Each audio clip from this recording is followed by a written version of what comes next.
Hi everyone, I'm Sarah or Childhood Finds, and thank you for joining me for another What Sold video. It's been a pretty good week. It has been very consistent. It's a week that I would happily let fill my year. And of course I want to keep growing and doing better and thriving, but it was just a great selling week. It was just consistent and it feels good because January was rough, my friends. January was quite rough. So it just feels good to finally be selling some stuff. And it also has to do with me.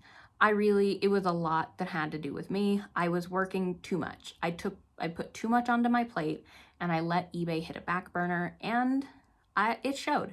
So I am happy to report that things are getting better. Hopefully it will continue. We'll just see how it goes. But it's been a good week and it's a good day because it's beautiful and snowing outside. I love snow. And this is only really the second time it's done it this year.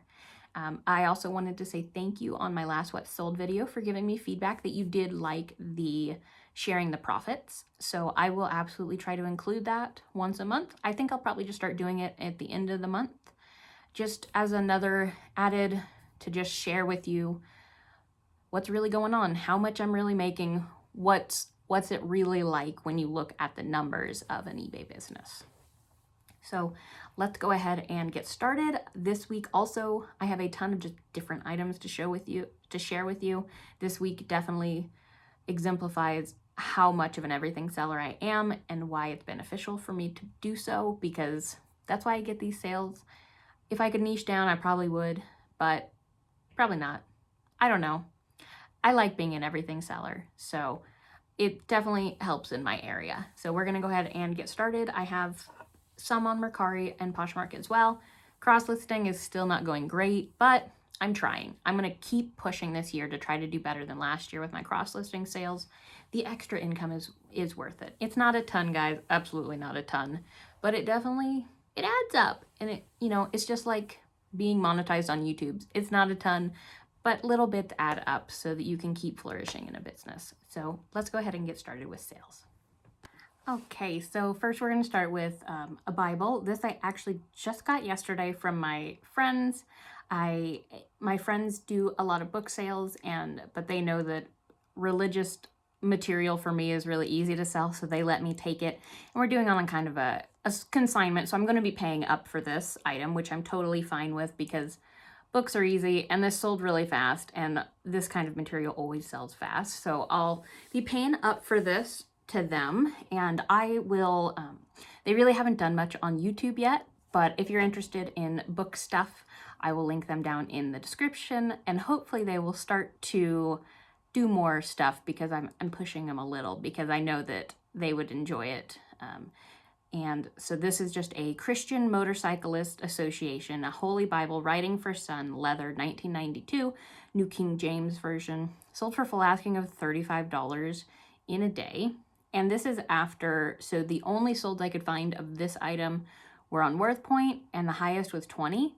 But I felt like this is something that could definitely go higher. Honestly, with how fast it sold, it probably could have sold for even more, but I priced it up. I priced it up compared to sold, so sometimes you have to consider the item you're selling, and, it definitely takes practice.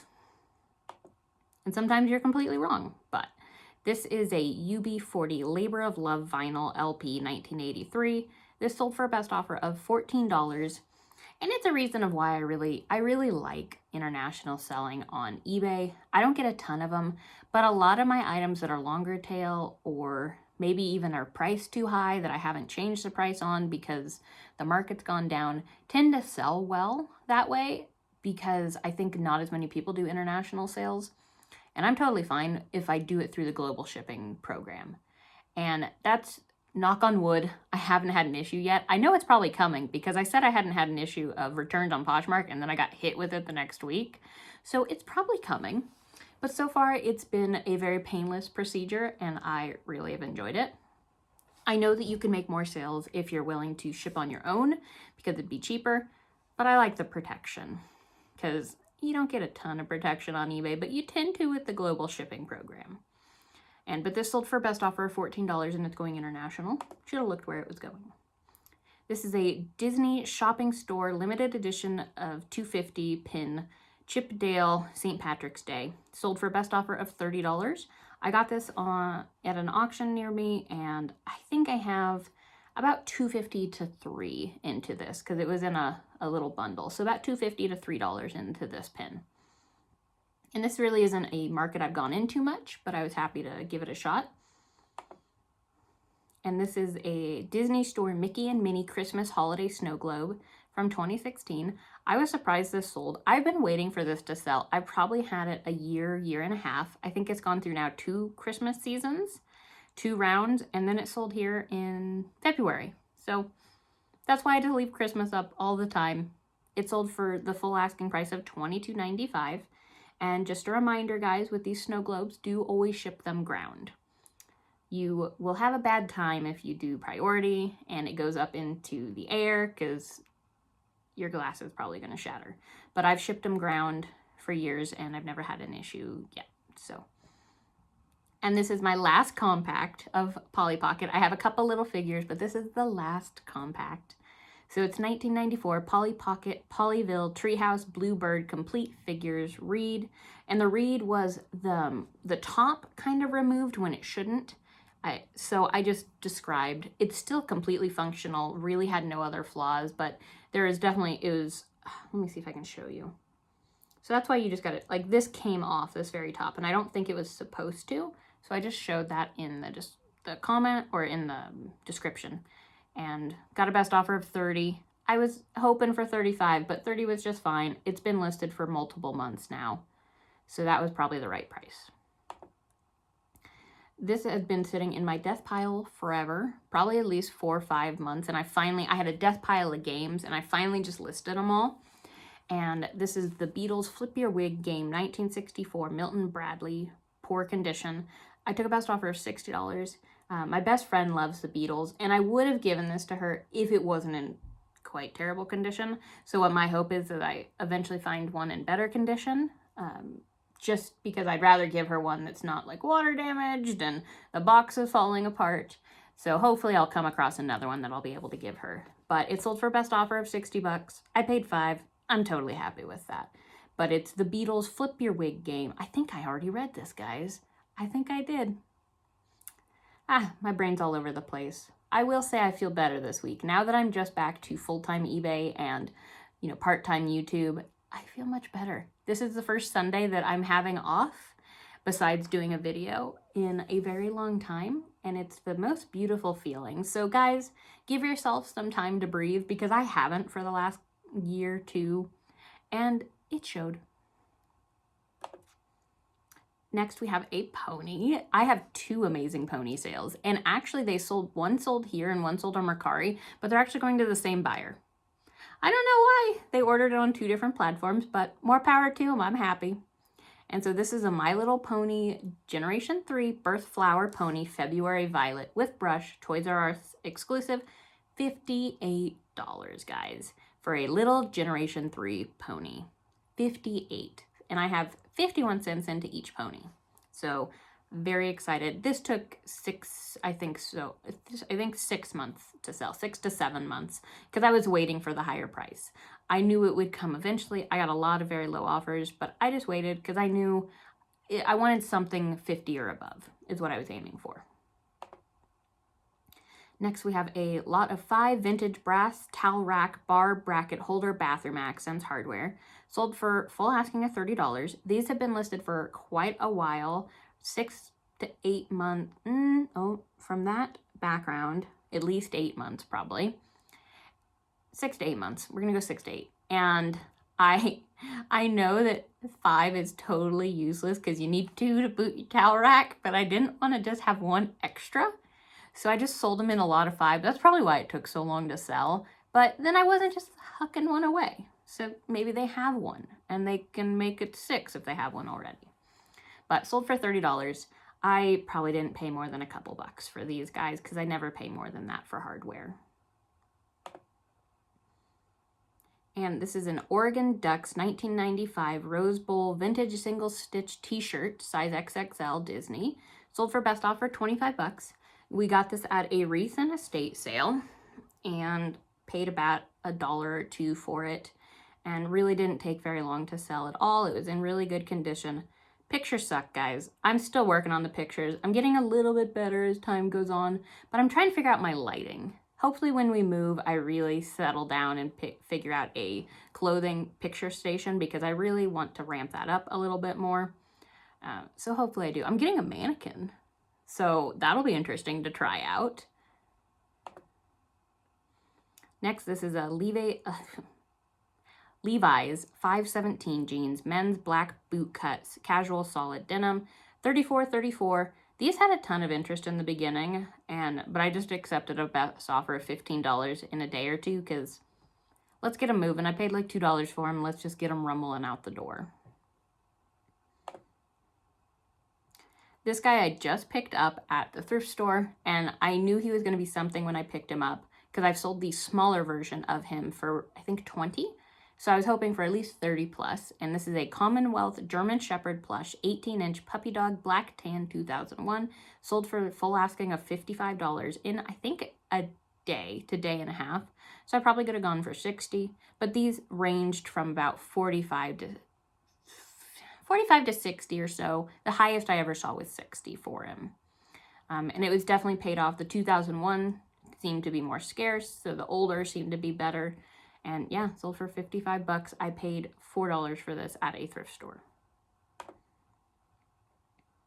This is Bill Sickenwick's The Shadow DC promo poster, 1987. Who knows what evil lurks?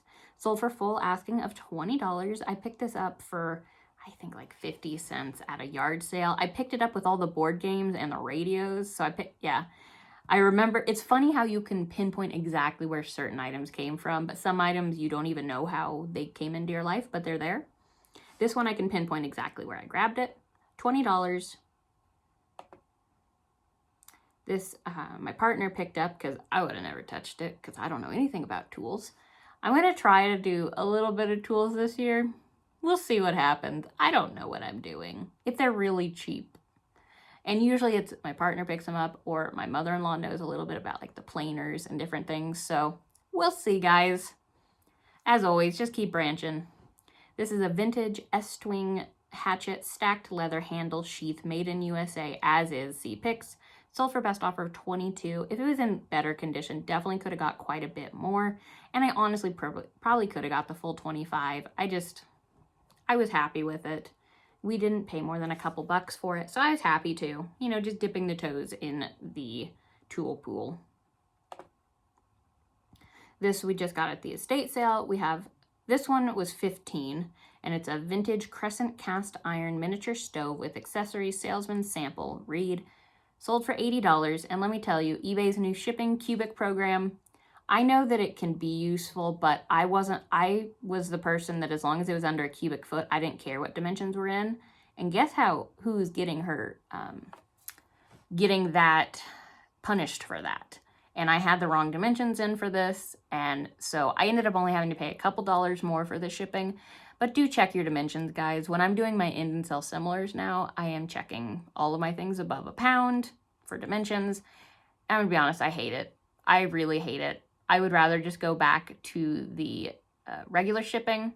Maybe once I get used to it, I will enjoy the cubic, but I'm not used to it, so it's definitely a shock and definitely a learning curve. So I'll keep you updated if I'm changing my tune. I know it's definitely providing some cheaper rates. I absolutely agree with that, but it's also a little frustrating because 1,600 listings I have to check. But is what it is. As we learn, hopefully it will pay off in the end for this cubic shipping. But it sold for $80 and have 15 into it. This is an antique Victorian ornate brass easel back stand-up frame scroll rose floral, and I picked this up at a yard sale I went to for $1. I remember this one too. It was rainy day, so I went out by myself, and it was just a couple little sales I went to, and I picked this guy up, and it sold for $48 on a best offer. This is the Nequa Art Glass Blown Ornament, A Child is Born, Christmas, Stuart Sherwood, and sold for full asking of $35. And I have, I think, just $1 into this guy where I got it from. And it took a couple months to sell. It was listed through Christmas, guys, and still took, here it goes in February. These guys I took a best offer of $12 for. They are 1997 Budweiser Beer Frogs on Alligator, Crocodile Magnet, Vintage, lot of 2, reed. One of the magnets on the back was missing. It still went on the fridge fine. I just wanted to let the buyer know that one of them was missing. And this sold for best offer of, $12, and I paid $1 for both of them. This my mother-in-law picked up. This is the thing that I was like, that's Hobby Lobby. We don't need to buy a Hobby Lobby duck. But it's something, guys, and it sold pretty quick. And it's going into, it was sold to around my area, which makes sense. And so this is a Paiute Thule duck decoy, artist signed, Martin George, 1993, woven, handmade. And it sold for the full asking of $200. So really great price on that. We have just a couple bucks into him, and I definitely had no idea what it was when she grabbed it, but it was signed on the bottom, so great piece. And these have been listed for probably over a year. I have about $1 into them. They're vintage Western Germany white and clear beaded cluster clip-on earrings, sold for $10. I don't care that it took a year for this, from $1 to $10, because they take up no space. The jewelry's great. I have like 50 listings in an ammo box, just like a little ammo box. I mean, so tiny. It's a horrible organization system, guys. Do not recommend. But I just have to shuffle a little bit to look for them. I got a bigger box I just haven't transferred them into yet. But I am happy for jewelry to take quite a while. It's no big deal to me. It really isn't for most things, but especially jewelry. And this is an Easton Impress, The Korean War by Max Hastings, leather-bound, 1989. I sent a best offer of $45 for this one, and it was accepted. Sent it off, got it for $2.50 at a thrift store. And I always find it interesting, the thrift store I got it at, so the only books they really put behind the counter, they always put Harry Potter books.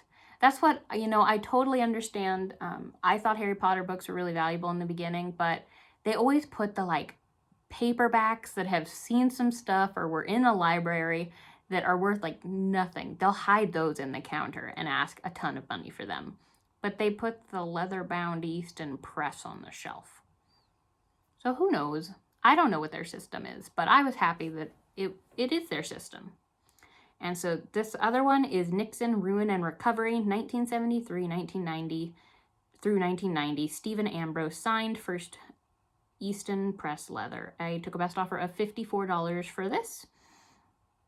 And I got this one in the online auction lot. So I have about $7.50 or so into this guy, into 54. I just wanted to share him because he's so cute. I paid 50 cents for him and he was worth every penny. So cute, guys. I love Folkmanis. I really do. This is a Folkmanis squirrel finger puppet plush mini 4-inch tall gray stuffed realistic toy. Sold in like 5 minutes after I cross-listed him to Mercari. Sold for $7. I know I'm not rich, guys, but look how cute he is. He's the tiniest little finger puppet ever. And then here's my other pony, My Little Pony Generation 3 June Rose Crystal Princess Birthday Toys R Us exclusive. $58 on Mercari. And then here is some glass. This has been listed forever, probably 2 years. And it's Bohemia, Czech Republic, hand-cut lead crystal bud vase, 8-inch. Sold for $15. So not great, just because it did take some packing material, but it wasn't that long to pack, so not bad.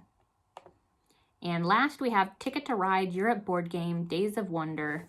And it's complete, sold for $21. I do want to give a word of warning with Ticket to Ride. I tried to list a new one on eBay and it got taken down, the listing. I don't know if that's because it was new and if you could have better luck selling used, but I decided since that happened last time when I sold it, I was just going to put it on Poshmark because my last one that got taken down on eBay sold on Poshmark too quickly. So if I find these ones cheap, I will just put them on Poshmark and they have been selling. I just don't want to chance it again on eBay because I think I know that Ticket to Ride is definitely one, especially I know that the new definitely hit it, but Maybe used can go on there. I don't know. I don't want to chance it. Otherwise, guys, that is all I have this week. Thank you for joining me for another video, and please look for a new paperback book video coming out this week. I'll start working on that here soon. So thanks everyone, and have a great start to your week.